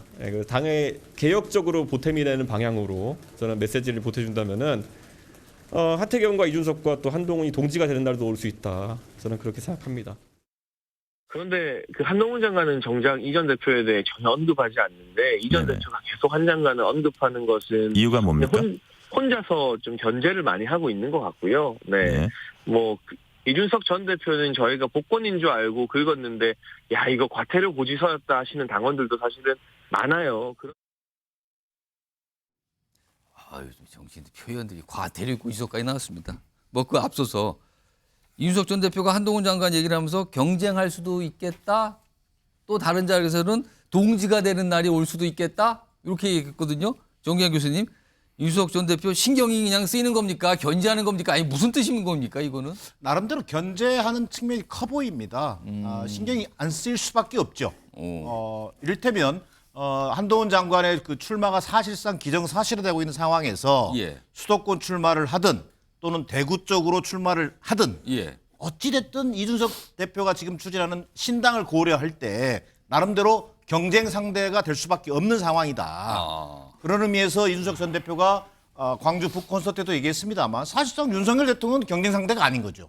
이미 3년 뒤에는 나올 수 없는 사람이니까. 그리고 지금 차기 대선 후보 지지도를 보더라도 한동훈 장관이 지금 보수를 대표하는 후보 가운데 1위를 달리고 있는 후보인 것만은 분명하거든요. 그렇다면 이준석 대표 입장에서는 신당을 하든 지금 현재 국민의힘에 잔류를 하든 어떤 형태로든지 한동훈 장관을 넘어서지 않고서는 다음 정치를 기약하기 어려운 건 사실이다. 그런 의미에서 이게 견제구를 날릴 수밖에 없는 상황이다. 더더욱이나 이준석 대표의 그 말은 저는 굉장히 눈여겨봐야 한다고 생각하는데요. 한동훈 대표에 대해서 나름대로 평가하면서도 윤석열 대통령을 넘어서지 못하는 한 당신은 별로 경쟁력이 없을 거야 라는 얘기까지 넌지시 하고 있거든요. 차별화를 해야 된다는 나름대로 얘기인데. 차별화를 하지 않고서는 나와 같은 정치적 경험 없이 그저 신데렐라처럼만 될 수는 없다라고 하는 어찌 보면 후배로서 또 정치적 선배로서 조언까지 하고 있는 그런 모습도 보여집니다. 그러니까 뭐 견제하는 것 같기도 하고요. 뭐 동지가 되고 싶은 것 같기도 하고요. 조언도 하는 것 같고요. 뭐 섞여 있어요 지금요. 정혁진 변호사? 네네. 혹시요 이준석 전 대표의 머릿속에는 한동훈 장관 이러다가 대구 나오는 거 아닌가? 이게 신경 쓰이는 건가요? 아니면 이걸 어떻게 봐야 됩니까? 한동훈 장관이 설마 대구에 나가겠습니까? 강남에 나가면 나갔지 대구에 나갈 일은 전혀 없고요. 대구하고는 아무런 연고가 없어요. 심지어 윤석열 대통령은 대구에서 몇 번 근무도 하셨지만 한동훈 장관은 대구에서 근무한 적도 없어요. 주로 수도권에 많이 근무를 한 계속 걸로. 서울에서만 근무했고 딱 2번 지방 근무한 게 천안하고 부산입니다. 그러니까 이제 대구하고 그다음에 이제 아버지 고향은 춘천으로 알려져 있고요. 이준석하고 한동훈이 경쟁이 되겠습니까? 이렇게 만나서 접점을 벌일 일은 없다. 아니 지금 상황에서 뭐 동대구역은 고사하고 서울역에 이준석 대표가 나간다고 해도 지금 저런 반응이 나오겠습니까? 제 생각엔 조금 전에 혼란스럽다라고 이야기를 했는데 그 이야기는 결국은 뭐냐면은 부럽다는 이야기 아닌가? 저는 부럽다. 그다음에 무슨 그 한동훈이 당 개혁을 하겠다 뭐 어쩌고저쩌고 그렇게 이야기하면서 뭐 하태경 뭐 이준석과 함께 뭐 같이 할 수도 있겠다라고 동지가 이야기하는데 되는 날도 올 수 있겠다. 근데 저는 그 말도 말이 안 된다라고 생각하는 게 지금 무슨 온라인 버스 어쩌고저쩌고 하는 게 결국은 창당한다는 이야기잖아요. 그렇죠. 그러면 탈당할 거 아니겠습니까? 그러면 당을 개혁한다라고 하는데 그 신당에 한동훈이 들어오란 이야기입니까? 그것도 말이 안 되고요. 그러니까 어쨌든 제가 봤을 때 기승전결 결론은 뭐냐면은 굉장히 지금 한동훈 상황이 부럽고 내가 타이밍을 놓쳤구나 그런 생각을 하고 있다라고 저는 판단이 됩니다. 그러면 속으로 나도 셀카 좀 많이 찍고 싶다 이겁니까 그럼? 그렇죠. 나도 한 뭐 3시간은 몰라도 한 30분이라도 내가 줄 쫙 세워가지고 나도 기차표 좀 취소하고 싶다? 그렇다고 저는 판단이 됩니다. 이 분석도 지금 다 다르세요 지금요. 견제냐 부러움인 거냐 지금 조언을 하는 게 목적인 거냐 언젠간 같이 할 수도 있다는 거냐 뭐 여러 가지 좀 해석이네요. 이런 가운데 오늘 죄송합니다. 언론보를 통해서 또 한 분 이분도 이제 총선관에서 요즘에 자주 언급되거든요. 화면 좀 보겠습니다. 원희룡 장관의 한 측근의 말을 인용해서 나온 보도인데요. 자객공천으로 이재명 대표의 지역구인 인천 계양을로 원희룡 장관이 출마하는 방안을 제안했다. 그러자 원 장관도 긍정적으로 반응했다. 이게 나왔어요. 여기서 주목받는 거는 단순히 총선 출마가 아니라 인천 계양을로 간다. 이게 주목을 받은 거거든요. 자, 다음 목소리는 원희룡 장관과 관련해서 얘기하신 분들이 있습니다. 들어보겠습니다. 윤석열 정부의 이 대표 선수 한동훈 그리고 원희룡 장관 이런 분들이 지금 총선 앞두고 한가하게 정부 부처에서 그 부처 일에 손이 잡히겠습니까? 추천하고 싶지 않습니다. 그러니까 자객공천이라는 것이 뭔가 의미가 있고 해야 되는데 글쎄요 지금 원희룡 장관 같은 경우에 뭐 여러 가지 뭐 의견들이 있지만 나름대로 우리 당의 어떻게 보면은 소중한 자산이시고 향후 또 대권 주자이신데 글쎄요 저는 이런 식으로 소비되는 것이 과연 옳은 건가에 대한 생각이 있고요. 그래서 장관이 저는 개항을로 가는 선택을 안 하셨으면 좋겠다. 개항으로 가는 일은 좀 없었으면 좋겠다까지 나왔는데 이동숙 전 행정관 혹시 원희룡 장관의 개항을 출마해서 이거 들어보셨어요? 뭐 인천 얘기가 계속해서 나오긴 했었어요. 인천 얘기가 있었습니까? 네. 그래서 이재명 대표에게 적극적으로 대시하겠다 이런 가능성도 상당히 제기가 됐었거든요. 그게 원희룡 장관의 속내일 수도 있다라고 보시는 겁니까? 저는 원희룡 장관이 인천 개항을로 나갈 것 같습니다. 나올 것 같아요? 네. 그 이유 중에 하나가 원희룡 장관은 사실 추진력이 굉장히 높습니다. 예를 들면 뭐 양평고속도로 같은 경우에는 장관직까지 걸겠다면서 그렇죠. 뭐 본인이 먼저 직을 나서서 걸고 뭘 하겠다 이렇게까지 꺼내놨거든요. 맞습니다. 그것도 기자분들 앞에서 그렇게 당당히 선언했단 말이죠. 이런 보도가 나오는 거는 분명히 원희룡 장관이 결심이 섰다는 얘기가 나올 수밖에 없고요. 결심은 총선뿐만 아니라 대선을 향한 결심이 섰다? 저는 충분히 가능성이 있다고 봅니다. 지금 뭐 대권 주자들 중에서 원희룡 장관의 이름이 그렇게 많이 거론되지 않았던 건 사실이잖아요. 그렇기 때문에 야권의 대권 주자인 이재명 대표를 향해서 내가 가서 헌신하겠다, 내가 가서 목숨을 내놓겠다 이런 식의 발언은 굉장히 본인의 지지율에 있어서도 아주 긍정적인 효과로 불러올 수 있다고 봅니다. 다만 이제 말씀드리고 싶은 건 저는 이재명 대표의 거치 문제예요. 지금은 이재명 대표께서 뭐 내가 개항으로 나가겠다 안 나가겠다 이런 발언을 지금 아예 안 하고 있지 않습니까? 그리고 비명계에서는 이재명 대표 보고 험지 출마해라 이런 식으로 나오고 있는데 제가 볼 때는 지금 이재명 대표 입장에서는 비명계에게 오히려 지금 감사하다는 마음을 갖고 있지 않을까. 다른 지역으로 가서 이 원희룡 장관과 대결을 피할 수 있는 구도를 만들어준 그걸 또 생각하고 있는 거 아니냐. 비명계에게 감사할 것이다. 저는 그렇게 생각을 합니다. 저 얘기를 딱 이준석 전 행정관이 하자 지금 정기랑 교수께서 살짝 미소를 지으셨는데 그 미소 속에는 동의하기 어렵다는 미소 같기도 한데요. 생각이 이렇게 다를 수도 있구나.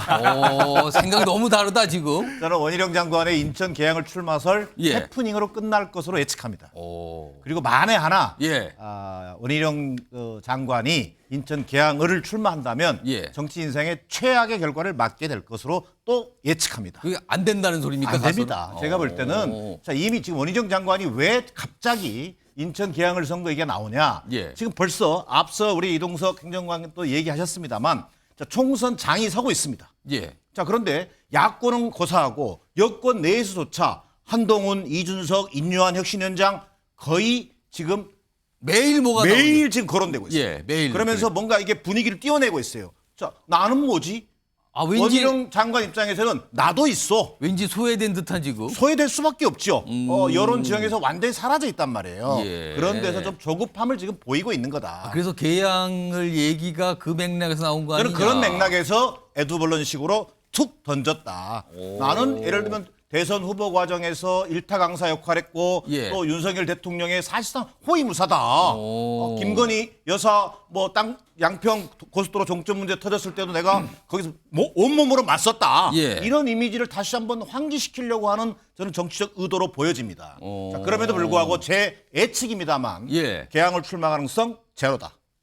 아주 단정적으로 말씀하셨는데 전윤기 의원께는요. 뭐 원희룡 장관 얘기가 아니라 이재명 대표 내년 총선 개항을 다시 한번 출마 이건 어떻게 됐습니까? 이거 뭐 정해진 겁니까? 아니면 혹시라도 뭐가 열려 있습니까? 다른 가능성이 지금. 뭐 여러 가지가 열려 있기는 한데요. 지금은 사실상 개항을로 출마하겠다라는 입장인 것 같습니다. 그리고 지금 뭐 원희룡 장관 이런 얘기 많이 나오시는데요. 원희룡 장관 나오시면 오히려 더 이재명 대표를 개항을로 공천해서 확실히 이 윤석열 정부를 심판하는 것을 저는 보여줘야 된다 이렇게 생각을 합니다. 오히려 더 그렇게 간다 그러면. 지금 저도 생각이 다른 것에 대해서 깜짝 놀랐는데요.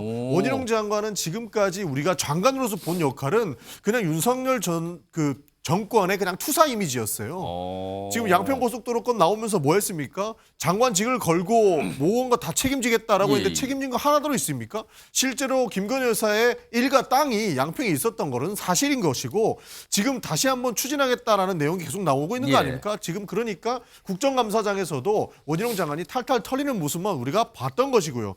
그런 부분에 대해서 사실 책임 없이 던지기만 해도 이 정부는 모든 것이 통용되구나. 그리고 개헌까지 공천한다는 것은 정말로 반성 없는 모습을 보이구나라는 것을 국민들께서 받아주실 것이라고 봐서 오히려 뭐 원희룡 장관이 개항을로 오신다 그러면 이재명 대표가 확실하게 깨주는 모습을 보여주는 것도 저는 괜찮겠다라는 생각을 가졌습니다.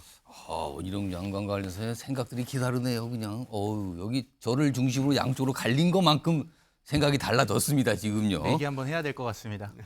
알겠습니다. 예. 자, 쭉 좀 짚어봤고요. 최근에 여권에서 이제 주목을 받는 분들 얘기 좀 쭉 이어갔고요.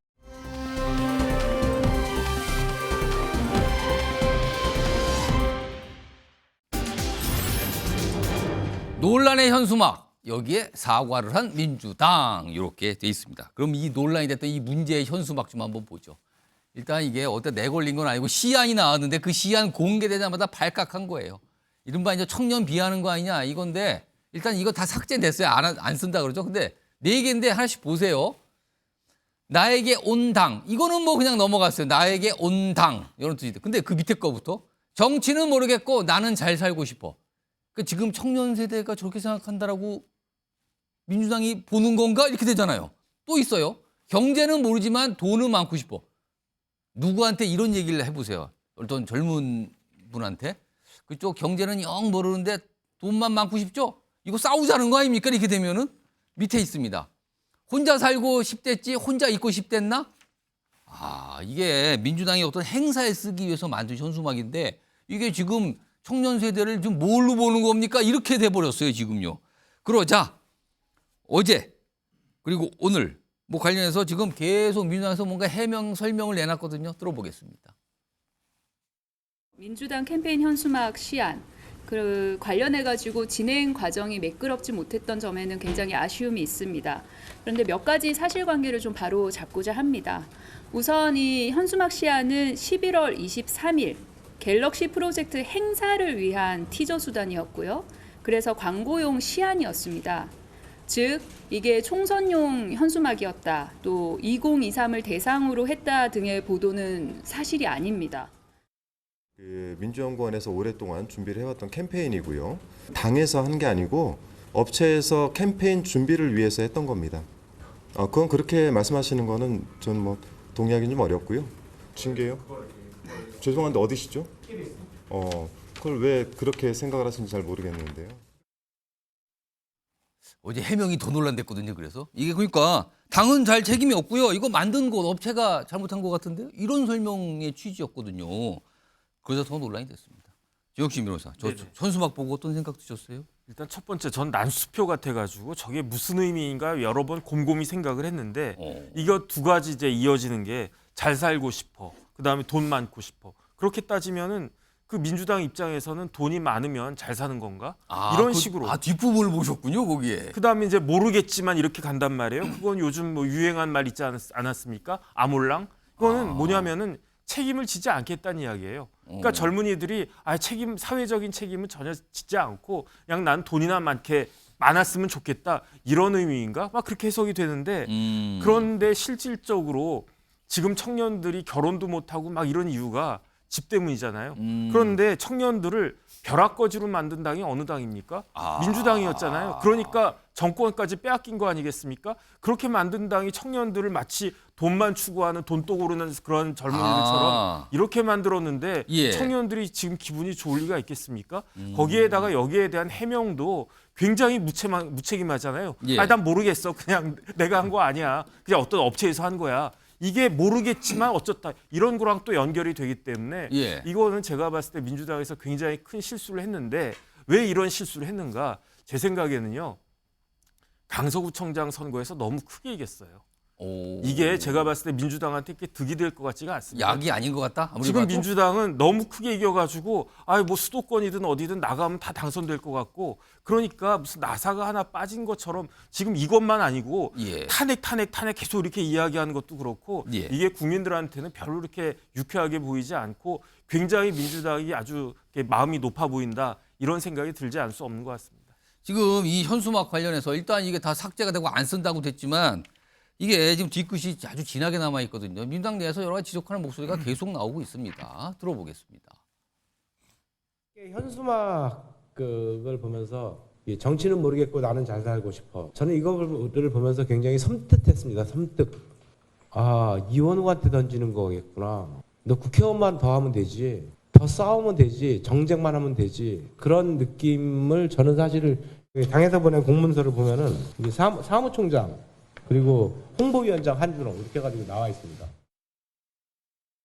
이번에 논란이 되었던 현수막은 갤럭시 프로젝트의 사전 홍보를 위한 티저 광고였습니다. 외부 전문가들의 파격적인 홍보 컨셉을 담은 안이었는데 결과적으로 당에서 세심하게 살피지 못하고 시행 과정이 진행됐습니다. 국민들과 당원들께서 보시기에 불편하였다면 이는 명백한 잘못입니다. 업체에 떠넘길 것이 아니라 당의 불찰이었고 당무를 총괄하고 있는 사무총장으로서 국민과 당원 여러분께 사과드립니다. 이게 사실 뭐 지도부에 보고됐다는 얘기가 나오고 있는데 뭐 그런 보도도 나와요. 근데 이거 왜 이런 일이 벌어진 겁니까 도대체? 그러니까 어떻게든 민주당이 좀 바뀌는 모습을 보여주고자 한 것 같은데요. 조금 멀리 나간 걸로 봐주시면 좋을 것 같습니다. 그러니까 여러 가지 외부의 목소리를 듣기는 합니다. 실제로 23일에 있었던 갤럭시 프로젝트에서 다양한 단체들이나 다양한 사람들이 많은 목소리를 내고 있는데 그런 것들을 우리 민주당이 좀 받아들여야 되지 않을까라고 하는 것에 사실 좋은 취지로는 시작을 했습니다.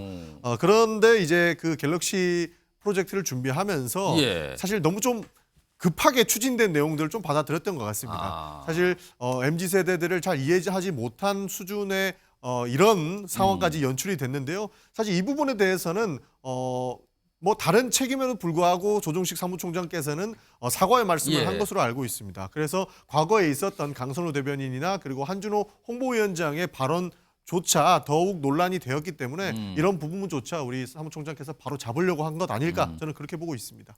이거 실제로 지나가서 만약에 걸렸으면 이거 더 발칵했을 거 아닙니까 지금 이게요? 실제로 나에게 온당 정도는 걸린 것으로 알고 있습니다. 그거는 뭐 그렇다고 치고. 네, 사실 이게 프로젝트가 23일 날 발표하는 내용이었거든요. 그래서 아래에 있는 뭐 정치는 모르겠고 나는 잘 살고 싶어 이런 내용조차도 최종적으로 검토된 단계가 아닌 상태에서 공개가 되었습니다. 그러다 보니 더욱 논란이 생긴 것 같고요. 한준호 홍보위원장이 이런 부분에 대해서 뭐 업체가 한 것이다, 뭐 꼬리 자르기 형태로 된 것 같은데 이마저도 최종적으로 논의된 건 아닌 걸로 저는 알고 있습니다. 이래자 정치권에서 그러잖아요. 이게 뿌리가 깊은 것 같은데요, 민주당은요. 민주당이 옛날에도 청년 세대 가지고 그렇게 좋은 소리 안 한 것 같은데요, 라고 하신 분도 있어요. 그래서 저희 제작진이 민주당 분들이 과거에 무슨 얘기를 했는지 지금 찾아봤습니다. 준비돼 있습니다. 연평도 포기역 천안함 사건 등등으로 인해서 이 당시에 젊은 층이 그 충격을 북한에 대한 충격을 받은 것도 있었지만 박정희 시대를 방불케 하는 반공교육으로 그 아이들에게 적대의식을 심어준 거죠. 청년은 학업, 그리고 여성은 육아 또는 가사, 노인은 건강상의 이유 때문에 단시간 일자리를 선호합니다. 엄마, 왜 나이 드신 분들이 우리 미래를 막 결정해? 그래서 자기가 생각할 때는 자기 나이로부터 여명까지 비례적으로 투표를 하게 해야 된다는 거예요. 더불어민주당의 모든 구성원은 세대 갈등을 조장하거나 특정 세대에게 상처를 주는 언행을 삼갈 것입니다. 지난 대선 때 캠코 같은 데도 이제 민주당 정치인들 중에서 가서 대화를 시도해봤잖아요. 대화 안 되잖아요. 쓰레기통 속에 가서 헤엄치면서 내 인생의 일부를 허비해야 돼요. 저는 그렇게 생각합니다. 이거 듣고 우리 보고 쓰레기라고, 쓰레기 아니들 라고 나는 말해주고 싶어요. 이동석 전 행정관. 그러니까 민주당의 이런 이게 무슨 인식으로 자리 잡은 거 아닌가라는 지적을 하시는 분도 있어요. 뭐 그럴 수도 있겠죠. 사실 좀 전에 보셨듯이 뭐 언행을 삼가할 게 아니라 사실 뭐 행동을 좀 조심스럽게 해야 되지 않을까 싶어요.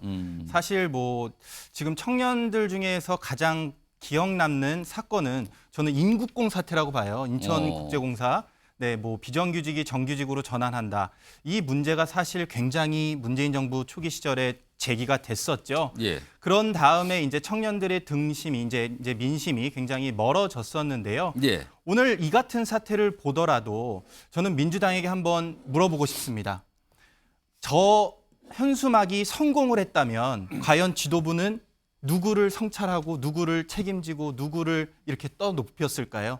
저는 저 현수막이 성공을 했다면 지도부가 앞장서서 우리가 잘했어 이랬을 것으로 저는 봅니다. 그러니까 선 긋기식이 아니라 이제 과정부터 하나하나 세심하게 챙겨서 더욱더 민심을 들여다보는 그런 자세가 앞장서야 되지 않을까 싶습니다.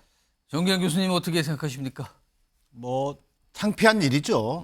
청년 비하 논란 어제 오늘 일도 아니고요. 때만 되면 이런 사고를 칩니다. 이제 그만큼 뭔가 인식 자체가 바뀌지 않았다라고도 볼 수 있다. 그것은 물론 여야의 문제만은 꼭 아닙니다. 물론 지금 민주당에서 이런 일이 일어난 거죠. 자, 그런데 저는 무슨 문제가 생기면 거기에 대한 책임 있는 해명을 하는 게 정말 중요하다고 생각합니다. 그러면 저 사람들이 잘못을 알고 있구나. 진정으로 사과하는구나. 이렇게 받아들이거든요. 그런데 이 과정을 보면요. 총선 기획단과 관계없다. 업체에서 잘못한 거다라고 초기에 그런 잘못을 초기에 그런 대응을 하면서 오히려 이 일을 더 꼬이게 만들었고 민주당의 진정성을 의심할 수밖에 없게 하는 그런 상황으로 몰아간 측면이 있다. 자, 청년 세대는요. 이 우리 기성세대가 정말 주의해야 될 것은 청년층에게 가르치려고 든다는 것. 그리고 뭔가 메시지의 대상으로 만들려고 하는 거예요. 뭔가를 주입해야 한다고 생각하는 거예요. 저는 이 인식부터가 바뀌어야 된다. 기본적으로 청년층을 접근하는 방법은 소통과 공감인데 그걸 마치 놓쳐버리고 기성세대가 또는 기성 정치권이 이것을 가르치려고 들고 뭔가를 주입하려고 하는 그런 메시지 방식으로는 성공하기 어렵다는 게 제 판단입니다. 뭐 모든 매사 그렇지만 제일 중요한 거는 사과할 일을 안 하면 되는 거 아닙니까? 근데 하고 말았습니다. 지금 또 사과가 나왔네요. 민주당 관련해서요. 지금 민주당을 보면 내부의 인사들이 물론 이제 숫자는 다릅니다만 약간씩 다르게 굉장히 서로 일적으로 보면서 다른 주장들을 하거든요. 한쪽에서는 지금 다음 준비된 목소리인데 한쪽에서는 윤석열 대통령을 바라보면서 뭔가를 계속 얘기합니다. 지금요. 이게 한두 번이 아닌데 그 목소리부터 좀 들어보시죠. 아직 검토하진 않았습니다. 공식적으로. 이제 더 이상 이제 대한민국의 경제나 민생이나 위법한 시행령 통치 등을 이어가지 않길 바라고요. 뭐 그런 것들이 당연히 탄핵 사유의 근거는 되겠죠. 탄핵의 근거와 사유는 상당히 축적되고 있다고 보고 있어요. 저는 개인적으로. 민주당 김용민 민형배 의원도 대통령을 탄핵하자는 말을 거리낌 없이 내뱉고 있습니다. 이재명 대표에게는 공천을 받기 위해 아부만 일삼고 있습니다. 진짜 탄핵시켜야 할 대상에게는 아부하느라 여념이 없는 민주당은 결국 국민들로부터 탄핵을 받게 될 것이라고 생각합니다. 그러니까 민주당 내 한쪽 이른바 친명 또는 강성 의원들은 계속 탄핵 얘기를 반복적으로 꺼내고 있는 상황인데 좀 더 강도가 좀 세지고 있어요. 그리고요. 민주당 내의 다른 쪽에는요. 이재명 대표를 바라보고 있는데 최근에 이낙연 전 대표가 목소리를 냈는데 이겁니다. 이재명 본인의 사법 문제가 민주당을 옥죄고 있고 그 여파로 당 내부의 도덕적 감수성이 퇴화했다. 후퇴했다는 얘기잖아요. 도덕적으로. 또 있습니다. 전우들의 시체 위에서 응원가를 부를 수 없다. 이거는 무슨 공천 이런 걸 관련돼서 지금 뭔가 얘기를 미리 꺼내놓은 걸까요? 정기란 교수님? 이낙연 전 대표의 저 말은 특히 두 번째 전우의 시체에 의해서 응원가를 부를 수 없다. 이거 무슨 뜻입니까? 그동안 어떤 그 친명 비명의 당내 갈등 구조 속에서 나름대로 공천이 이제 총선 기획단이 만들어지고 공천 과정을 들어가게 될 텐데 그 과정에서 지금 그 비명계 의원으로 분류되는 의원들 원칙과 상식 대표적으로 그런 의원들이 불이익을 당한다면 내가 다른 의원들 그 사람들에게 공천을 주지 않는 다른 의원들에게 가서 뭐 총선 당시에 유세를 하거나 응원하는 일은 없을 것이다 라고 하는 것을 저는 은유적으로 표현한 것으로 보여집니다. 자, 그러나 본질적으로는 이낙연 전 대표 지금 정계 복귀를 염두에 두고 있는 것으로 보여지고 나름대로 몸풀기에 들어갔다. 나 그동안 나몰라를 하지 않았다. 일련의 이 과정 속에서 나는 틈틈이 메시지를 냈다. 예. 그럴 때 많이 총선에서 또 본인에게도 나름대로 역할이 주어질 수밖에 없는 것 아니겠느냐. 그런 상황이 온다면 예. 분명하게 그동안 함께했던 의원들과 스크럼을 짜고 예. 나름대로 역할을 했으면 했지. 그 나머지 반대편에 있는 세력을 위해서는 예. 역할하지 않겠다. 뭐 이런 좀 의지를 보여준 것으로 보여집니다. 그러나 이낙연 대표의 고민은 한 가지 남아 있습니다. 뭡니까? 정계복귀란 몸풀기는 얼마든지 할 수 있지만 예. 본인을 떠받치고 있는 지지 기반, 아. 이른바 호남조차 이낙연 대표의 뭐랄까 이 정계 복귀에 대해서 예. 대단히 따가운 시선이라는 것, 이런 어떤 여론 지형을 어떻게 극복해낼 것인가, 예. 여기에 대한 것은 고민이 될 것으로 보여집니다. 그러니까 이른바 친이낙연계 의원들이 향후 내년 민주당의 총선 공천과 관련해서 뭔가 안 되거나 뭐 불이익을 받다 이렇게 판단할 경우는 뭘 하겠다 이렇게 읽히는 걸까요? 아무튼 저런 목소리를 내서 좀 주목을 받고 있는데 서로 다른 걸 보고 있는 거예요. 여기는 이재명 대표를 바라보면서 계속 뭐라고 비판적 입장을 내고 있습니다. 자, 이 정도고요. 오늘 검찰에서 뭔가 판단을 하나 그리고 결정을 하나 내렸는데 화면 좀 보겠습니다. 민주당이 얼마 전에 탄핵소추, 검사 탄핵소추를 추진한 그 대상 중에 한 명이 이정석 검사였잖아요. 수원지검 차장검사인데 오늘 대검에서 이렇게 결정했어요. 이 검사를 대전고검 검사 직무대로 발령했다. 이거는 이 검사가 지금 이재명 대표 쌍방울, 대북송금 관련해서 수사 지휘를 하고 있는데 여기서 배제를 시킨 거예요. 그리고 내부 구성원에게 제기된 의혹에 관해서 엄정한 기준으로 수사, 감찰 진행한다. 그리고 관련된 골프장 리조트 압수수색도 했습니다. 오늘요. 굉장히 뭔가 강한 움직임을 보인 건데 우선 이와 관련된 목소리 좀 지난 건데요. 들어보시죠. 강원도에 있는 고급 리조트에서 초대를 받아서 접대를 받는 모습입니다. 자기가 수사를 했던 그룹, 그 그룹의 핵심 인물로부터 저렇게 대접을 받는 게 이게 적절한 관계인가? 이정수 차장 업무 배제 안 하십니까? 진위가 확인되지 않은 상황에서 이 사람에 대한 인사청문회를 하는 것도 아닌데 이재명 대표에 대한 수사를 한 사람이 아니라 이번 인사에 수원지검 2차장으로 옮겨간 사람입니다. 자, 조혁신 변호사? 네네. 그러니까 이정석 검사를 이재명 대표 관련된 어떤 수사 지휘에서 배제시켜서 다른 데로 보냈잖아요. 네네. 그리고 관련된 언급된 골프장과 리조트가 있는데 여기를 압수수색을 했단 말이에요. 네.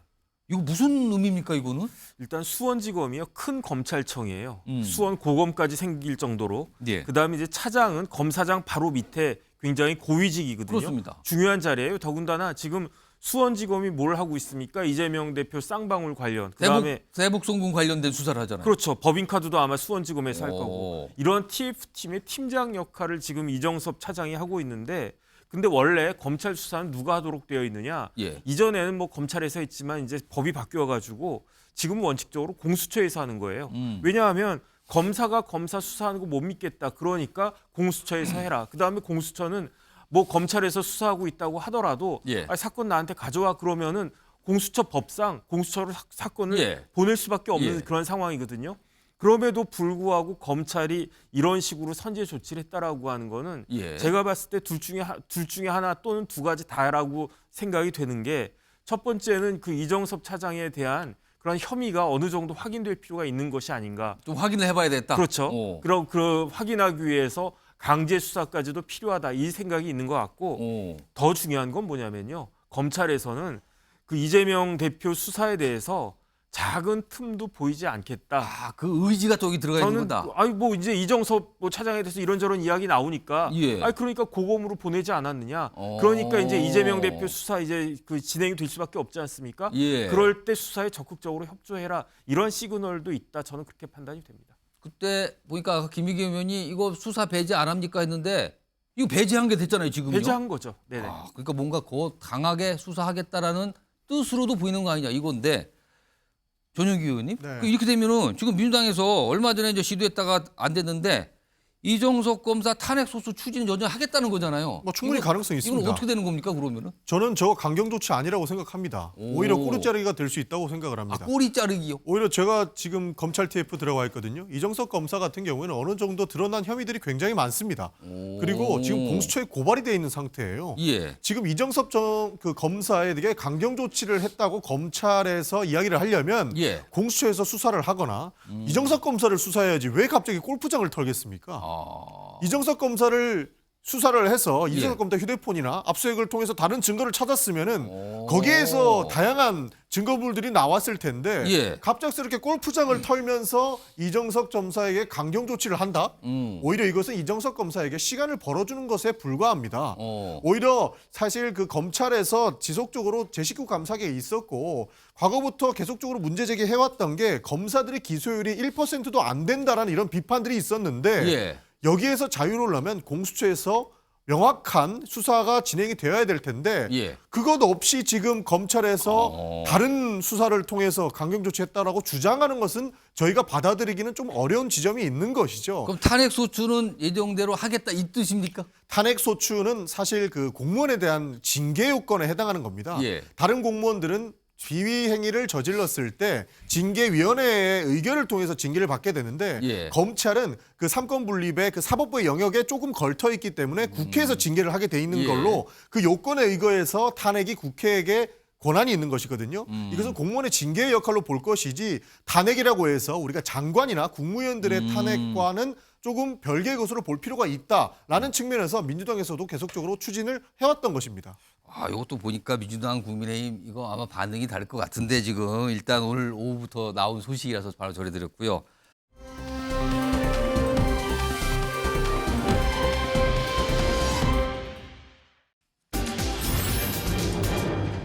돌에 맞아 누군가 목숨을 잃었습니다. 근데 누가 책임인가? 이 책임 문제가 불거졌거든요. 자, 그럼요. 일단 이와 관련된 영상과 목소리가 지금 있는데 먼저 들어보시죠.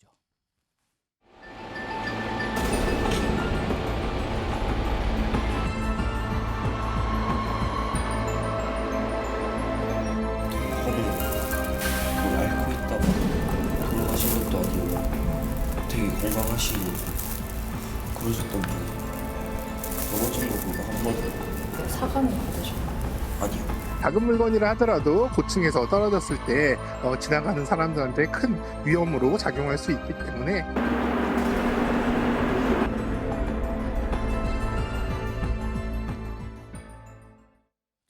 일단 화면 좀 보겠습니다. 이게 무슨 일인가 하면 이렇게 좀 돼 있어요. 여기 어떤 70대 남성분이 목숨을 잃었는데 뭐가 아파트에서 돌을 던졌고. 일단 정혁진 변호사, 이게 무슨 일이 생긴 겁니까 이게 지금? 굉장히 안타까운 일이죠. 70대 부부가 이제 밖에 나갔다가 집으로 돌아가는 길이었던 것 같아요. 그런데 이제 70대니까 연세가 좀 있지 않습니까? 그렇습니다. 그런데 그 부인이 좀 몸이 안 좋았던 것 같아요. 그러니까 이제 남편이 그 부축해가지고 계단을 이렇게 오르고 있었는데 하늘에서 날벼락이 떨어진 거예요. 그러니까 돌이 떨어진 거예요. 위에서 하늘에서. 그래가지고 그 돌에 머리를 맞고 그 옆에 있던 남편이 졸지에 그 돌아가신 거죠. 누가 던진 겁니까? 근데 누가 던졌는지 봤더니 초등학생이 던진 거예요. 8살짜리. 8살, 9살 뭐 이런 그 초등학생이 이 돌을 던졌는데 그 돌아가신 분도 돌아가신 분이지만 그 부인 입장에서는 얼마나 황당하겠습니까? 그렇죠. 바로 옆에서 이제 내가 다리가 불편하고 아프니까 부축해주던 남편이 갑자기 억하면서 쓰러졌는데 근데 그냥 돌아가신 거예요. 그래서 봤더니 하늘에서 돌이 떨어진 거죠. 그 돌을 누가 던졌느냐? 초등학생들이 던졌는데 그러면 여기에 대해서 무슨 책임이 있어야 되지 않겠습니까? 그렇죠. 이게 무슨 큰일이 벌어졌단 말이에요. 지금. 그러니까 책임이라고 하는 건 크게 두 가지인데 하나는 형사적인 책임, 또 하나는 민사적인 책임인데 뭐 그래도 아무래도 이 초등학생이 그 할아버지를 내가 이제 그 살해해야 되겠다. 그런 의도를 가지고 돌을 던지지 않았을 지금 거 아니겠습니까? 알려진 이론은 뭐 별 생각 없이 장난으로 그냥 돌을 던졌다라는 거예요? 그렇죠. 그러니까 살인죄가 되지는 않는데 이런 식의 경우에는 일반적으로 어떻게 처벌을 받느냐? 과실치사죄로 처벌을 받아요. 그런데 우리나라 형법에 어떻게 되어 있냐면 만 14세 그 미만인 사람에 대해서는 벌하지 않는다. 범죄를 저질렀어도 벌하지 않는다라고 되어 있고요. 그다음에 소년법이 있는데 소년법은 만 10세 미만인 그 어린이에 대해서는 소년 보호 처분이라고 해가지고 예. 형벌하고 유사한 그러한 그 조치가 있는데 그것도 안 되는 그것도 안 된다. 그런데 지금 보니까 그 문제가 되는 그 학생들이 8살, 9살 이렇다라고 하니까 10살이 안 되는 거네요. 형사적으로는 전혀 책임을 물을 수 일절 없고 뭘 할 수가 없는 거네요. 너무 어리기 때문에. 그렇다라고 하면은 이제 민사적으로 예. 그 돈이라도 그 물어내도록 해야 되는 거 아니냐. 이제 할아버지가 돌아가셨으니까 예. 뭐 위자료나 이런저런 그 배상을 해야 되지 않겠습니까? 근데 우리나라 민법 753조에 어떻게 되어 있냐면은 뭐 이러한 그 사태를 변식할 지능이 없는 경우에는 민사적으로도 책임이 없다라고 규정이 되어 있어요. 그럼 일단 아까 두 가지 형사적 책임과 민사적 책임이 있는데 네네. 일단 형사적 책임은 물을 방법이 없는 상태입니다. 없습니다. 네네. 그럼 민사적 책임이라면 일단 이거 민사 책임은 그 아이의 부모가 될 수도 있는 거 아닙니까? 그렇죠. 이제 민사적 책임도 또 나눠봐야 되는데 예. 그 아이들, 그 초등학생 자체에 대해서는 민사상 책임을 물을 수 없을 거라고 저는 뭐 형사 생각되고요. 책임도 못 물으니까요, 지금. 그렇죠. 하지만 755조에는 어떻게 되어 있냐면 이와 같은 경우에 이와 같이 초등학생 같은 그다음에 뭐 이렇게 정신이 나간 사람 있지 않겠습니까? 심신상실자 이런 사람들에 대해서는 민사상 책임도 물을 수가 없는데 대신에 그런 사람들에 있어서는 누가 있느냐? 법정 감독 해야 되는 법적으로 감독 의무가 있는 사람들이 있잖아요. 예를 들어 보호자라든가 관리자라든가 그렇죠. 이런 학교 거. 같은 경우는 학교 선생님이 될 수도 있고 일반적으로는 이제 부모가 될 수 있는데 이러한 경우에는 학교에서 일어나는 일도 아니고 아파트에서 일어난 일이니까 예. 여기에 대해서는 그 부모가 어찌됐든지 간에 그 돌아가신 분과 그다음에 옆에서 그 충격을 받은 유가족들에게 뭐 정신적 여러 가지 그러한 손해배상을 해야 되는 그러한 상황은 될 터인데 예. 그런데 어떻게 그 아이들 이야기를 딱 들어보면 그냥 그 문을 갖다가 방화문 같은 게 닫히지 않게 이렇게 돌을 괴어놨다는 거예요. 그 돌을 갖다가 빼가지고 그냥 아무 생각 없이 휙 던졌다라고 하는 건데 아이들한테 어떻게 교육을 했으면 저렇게 그냥 던져버리는 십몇 층에서 돌을 던질 생각을 하게끔 했는가 이 부분에 대해서 너무너무 안타깝다는 생각이 듭니다. 그럼 이거 민사면 소송을 해야 되는 겁니까? 소송을 하든지 아니면 당사자 간에 합의를 하든지 해야 될 것 같은데 어찌됐든지 간에 이 아이들의 부모는 여기에 대해서 적극적으로 그 배상을 해야 된다 그렇게 판단이 됩니다. 앞서 봤던 화면 그 부부 얘기가 나온 화면 보세요. 여기 이렇게 돼 있어요. 다리가 불편한 아내를 부축하며 계단을 오르는 중 갑자기 10층 이상 아파트 복도에서 돌이 투척돼서 그거를 맞고 현장에서 사망하신 거예요. 저 어마어마한 충격 아니겠습니까? 저게 그러니까 목숨까지 잃는 일이 너무나 안타까운 일이 발생을 좀 했습니다. 자, 뉴스와이드 오늘은 여기서 마무리하겠습니다.